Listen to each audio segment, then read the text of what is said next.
له تیرو 4 کلونو راهیسې چې اسلامي امارت په افغانستان کې واک ته رسېدلی دی، نړیوالو هیوادونو په رسمي ډول دا حکومت نه و پېژندلی چې د ستونزې د هیواد پر پرمختګ او ثبات باندې منفي اغیزه کړې وه. خو اوس د روسیې فدراسیون چې د نړۍ له مهمو هیوادونو څخه دی، لومړی هیواد چې د اسلامي امارت حکومت یې په رسمیت وپېژندو. دا چې روسیه ولې دا ګام پورته کړ، د دې پرېکړې احتمالي ګټې او زیانونه څه دي، د نورو هیوادونو پر دریځ څه اغیزه کوي، او دا پیښه به د افغانستان په سیاست، اقتصاد او امنیت کې څه ډول بدلونونه راولي. پر همدې موضوع د بحث لپاره د نن په خپرونه کې راسره میلمانه دي د سیاسي چارو کارپوه ښاغلی سمیع الله احمدزی او د نړیوالو چارو کارپوه ښاغلی عزیز معارج. عزتمند لیدونکو، د نن څېړنې خپرونې ته له یک ټلویزیون څخه ښه راغلاست. زه یوسف خان لالی یم. درنو میلمنو، ستړي مه شئ، وخت مو بخیر. معارج صاحب، اوس چې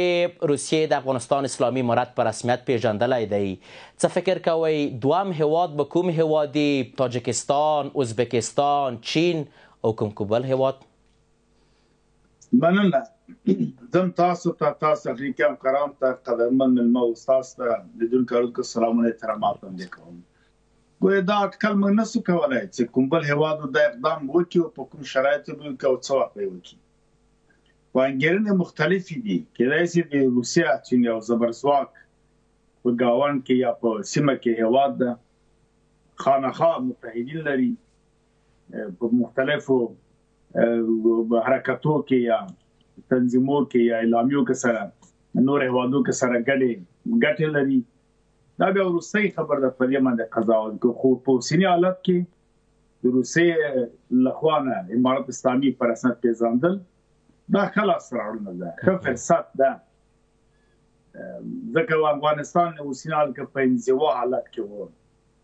دلته د بهرنیانو مثلا پانګونه، اقتصادي مرستې، سیاسي او امنیتي بحث دا مسایل ته نه و، یو انزوایي حالت و. نو دا کېدای شي مثلا یو خلک اکثره وایي دلته دولت مشروعیت نه درلوده او د خلکو په اراده نه و، یا ښځې کار ته تللې، نجلکانې مکتبو ته خو بشر و اداره موقته ده. خو د نړیوالو اصولو کې کوم بل دولت مقید نه ده چې په کوم شرایطو څوک په رسمیت وپېژني. یو هغه چې دولتونه په یو اتحاد کې یا یو حالت کې چې هلته شرط کېښودل شي، دوی هغه اتحاد کې بغیر هغه هر هیواد کولی شي یوه ډله هم په رسمیت وپېژني، یو موقت حکومت هم وپېژني، تعبید حکومت هم وپېژني، یو ګوند هم په رسمیت وپېژني. په اصولو کې دا شان دا استقلالیت خلکو ته ورکړل شوی ده. هلته د ملګرو ملتونو د منشور له درېیمو تر اوومې مادې پورې چې موږ وګورو، دولتو په امورو کې مداخله کېدل یا د هغوی استقلالیت ته یا د هغوی ارادیت ته ممانعت نشته، مشکل نشته. یعنې هر هیواد کولی شي هر څوک په رسمیت وپېژني. دا کوم مشکل دی کې هغه نه لري. دا چې بیا پروتوکول ډیپلوماتیک کې په یو شکل و چې باید وزیر خارجه او وزیر خارجه سره په پلازمینه یا مسکو یا کابل کې سره کینی او وربال یاداشت یا تذکاري یاداشت په بنیاد باندې داسې اعلامیه ورکړي. هغه بیا نو تشریفات دي. داسې نه چې وزیر خارجه له سفیر سره دا مسله اعلان کړي که همتا بودن نه دي، نو کېدای شي دا به اوس یو اعلامیه شوي پروتوکول به وروسته لاسلیک کېږي. هغه بیا نو پروسیجر د ډیپلوماتیک ده. نو په ټوله کې دلته خبره اساسي دا ده چې فرصت ښه فرصت ده. دلته باید دې ته کار وشي، یو بالانس سیاست او بېطرفه سیاست او د شرق و غرب سیالیو ته پام کېنولو سره چې تاریخونه بیا خدای نخواست تکرار نشي. مثلا علم الله خان غازي د استقلال واخیسته، چا نه پېژانده ته څوک استقلال دې اخیستی ده. اخوان را خودوان قدرت و روس و هغه وخت انګریز و. دلته روسانو په رسمیت وپېژانده، ډېر خوشحالي سوله. دې جنساید وخت تېر نه و چې محمود طرزي د خسرو دروازي و حیدر خان چرخي و څو کسان یې ولېږله. د هغه د سر د تیارو واده وشول، بیا یو کال بعد 2 کاله بعد 4 که 5 تیارې راغلې، فابریکه د بارود راغله او توپک راغله او وسلې او روبل او طلا یې ورکړله. ای خوا ته چې ګورې بیا داس بند راغی او ته ویلې چې دا کار نه ولې کوې، زه صاحب مستقل یم. هغه و چې همفیري سفیر یې راوستی، سقاو زوی سره پروتوکول په شاراب په قصر کې امضا کړو د کندهار نمونه. او دا قصې نه مشکل یې جوړ کړ، افغانستان قرباني کړ. دغسې قربانیان نور وختو کې صحیح، خو تاریخ اوږد ده. یا مثلا موږ به لکه ویتنام باندې بکنه غواړم ویتنام نه چې امریکا ووته روسانو په رسمیت په ورغلل بیا د ښه مدیریت وکړ نو بنام چارواکو ته د ما دا توصیه ده چې شیطانتونه او مرافقتونه د نور هیوادو ته باید وکتل شي چې هر څوک خپل ګټو پروګرام کوي موږ هم خپل ګټو په پام کې ونیسو یا دا باید ډېر ښه مدیریت شي چې نه تنها ایران او روسیا دا کار ونه کړي چې مونږ په جنجال کې واچوي او غرب سره به داسې یو حالات جوړ شي دلته نو مدیریت او پالیسي ته ډېر پاملرنه پکار ده کني ښه امتیاز ده چین هم خطر نه ځکه چین هم متحد روس ده ایران هم خطر نه ځکه ایران د روس سره همتای لري کدای سي نور ګټو منافع موږ به خپل پیشنهادونه ګټه مننه مارج صاحب تاسو ته بیرته راګرځم مارج صاحب اوس چې روسیه د افغانستان اسلامي امارت په رسمیت پیژندلی دی څنګه به اوس اسلامي امارت وشي کولی چې د شرق او غرب بلاک ترمنځ یو متوازن سیاست وساتي ګورې معمولا په دنیا کې یا په سیمه کې په ګاونډ کې څه تحول راځي یو بدلون راځي یا تغییر یا یو حادثه یا لویه پیښه کیږي یا دغسې یو تاریخي کړنه ترسره کیږي یو سیاسي بدلون راځي دا به معمولا خلک داسې فکر نه کوي چې یو بحران راغی ډار راغی وهم راغی تیاری به درته ونیسي او له دې فرصته به استفاده وکړي تاسې یقین وکړئ دغه اکثره هوښیار ملتونو ښه دولتونه د نورو له جګړې نه د نورو د بدبختۍ نه دوی ګټه پورته کوي موږ خو الحمدلله د نورو چارو کې مداخله هم نه کوو نه د نورو بدبختۍ ته خوشحاله یو دا نه وایي چې شر به ښځه کې به خیر بابا شم یعنی خپله که داسې یو څوک راځي یو حادثه او شی کېږي دې ته د سیاستمداران د فرصت په سترګه ګوري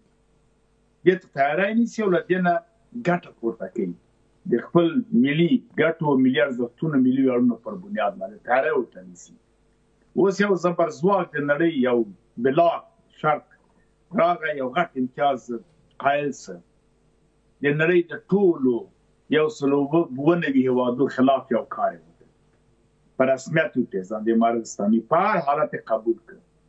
دلته خامخا به داسې یو سیاست باید غوره سي چې موږ باید چا سره دښمني ونه کړو داسې یو خبره چې تخریش ایجاد کړي حتی د نږدې ګاونډي هیوادو ته به تخریش ایجاد نه کړي داسې هم به کړه تصور نه کړو چې د دې عریفانو ته ځان وښیي چې ته څوک یې دغه د دی خو ستا ما سره په یو سره سون سره صحیح د روسان به وکړی چې حتی 100,000 عسکر به راکښته کړي په یوه شپه باندې به زه دفاع نه کوم خو ولې بدبختۍ ته لاړ شو ولې جګړې ته لاړ شو ولې تجارت ته لاړ نه شو ولې اړیکو ته جوړ نه شو چین هم باید خفه نه شي هند هم باید خفه مارج صاحب دغه رسمیت پیژندنه آیا صرف یو عادي رسمیت پیژندنه ده که افغانستان د روسیې یو غټ متحد شوی دی نه ګورئ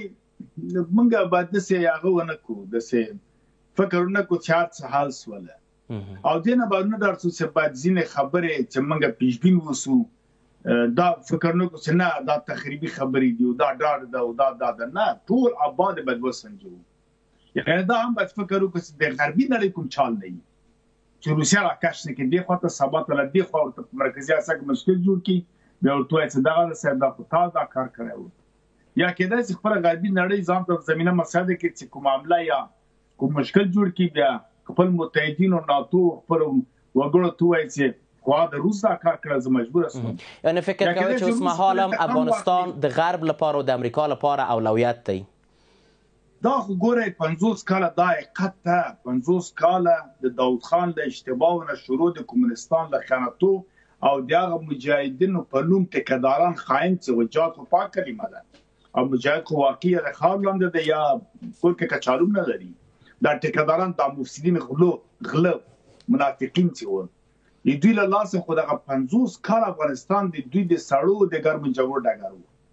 دا خو حقیقت ته نور درېمه نړۍ د عراق بیچاره ګوره همدا اوس غزه کې ګوره سوریه تباه کړله لیبیا مثلا یا لبنان مثلا دا نور جونه چې مصر پورې خو دوی پرې نه کړل تونس پرېښوده خو دا خو موږ ګورو هغه باید دلته هوښیار واوسو هر حالت باندې ګورو اوس کېدای شي د اوکراین جګړې لپاره روسیه پام د امریکا دې خواته کې دې خواته جګړه راولي بیا کوم شک نشته شاید خپل روسیه سبا د داعشان راولي بالاخره یا خپل امریکا راولي دا خو چالونه دوی خو سنجیده دا کار نه کوي دا ځان مخکې کتل سوی ده چې بیا څه کوو څه نه کوو دوی پیږي که امریکا طالبان افغانستان سره کومک سره کې زه څه وکم که په ایران کې دا و د ایران ولې دا په غټه پیمانه کډوال راباسي په زور هغه په دې پوه سره ډارېږي په نه بل ورځ یو غټ موسوي ورته که څه ورته سردار ده که څه شی ده ویل چې موږ ډاله دین لرو چې اسرائیل او امریکا پلان لري دلته افراطي ډله جوړه کړي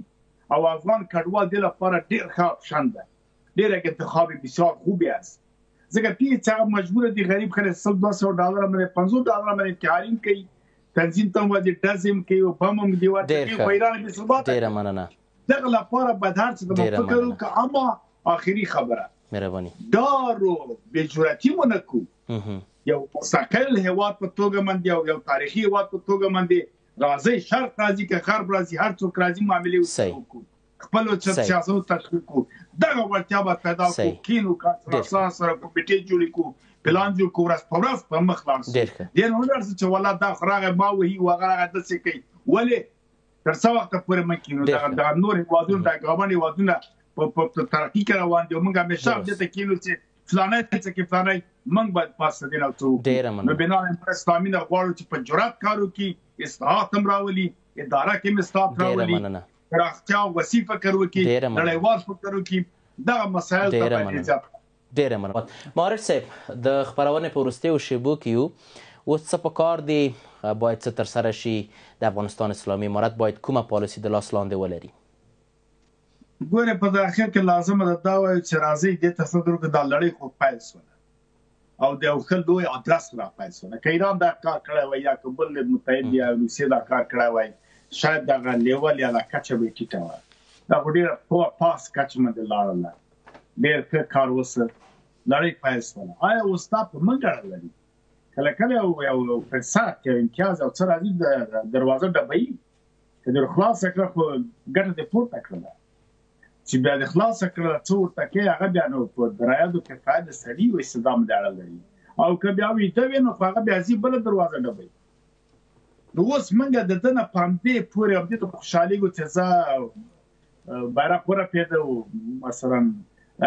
ویې پېژندلو دا درسته ده که اوس حرکت کوو دې نه ګټه پورته کوو هڅوو یې نور هم د ده په هڅونه باندې نور هېوادونه هڅوو داسې یو سیاست غوره کوو چې څوک تخریش نه کړو مثلا رای او رقم نه یو سبا ته چین ته د زمینه مسایل چې هغه هم غږ پورته کړي بله ورځ به د مېلمه خبره د استاد احمدي صاحب شمالي کوریا غږ وکړي او اتومي قدرت ته هغه غږ وکړي ایران غږ وکړي پاکستان هم د چین سره ښې اړیکې لري روسیې سره هم لري دې وختو کې کیدای شي هغه هم داسې یو مزاحمت یا مشکل خو حرکت جوړه کې کوي په رسمیت نه پېژني هند دا غږ وکړي کله کله بیا راځي نو اروپا ته وایي چې نو څه پاتې نه سول په دې ځای چې اروپا او امریکا او غربي نړۍ راسي په خشونت یا په انتقام باندې روسیې سره هغه ته به داسې یو سیاست ورکړو چې هغه په دوستۍ هم راسي هغه په دې مثال چې افغانستان کوم خطر نشته یعنی روس پر نه چې نظامی حرکاتو کې د موږ استفاده او اشاره نشي کوي دا په دې کچه پرېږدو چې همدا کفایت کوي منګه باید وایو کور ماباد د سیاسي چارو کارپوه ښاغلی سمیع الله احمدزی او د نړیوالو چارو کارپوه ښاغلی عزیز مارش ستاسو دواړو له حضور څخه په خپرونه کې نړۍ منندوی یم عزتمندو لیدونکو زموږ خپرونه هم پر همدې ځای پای ته ورسېده تر بیا کتو او ته بلې څېړنې خپرونې تاسو په الله پاک سپارم ښې چارې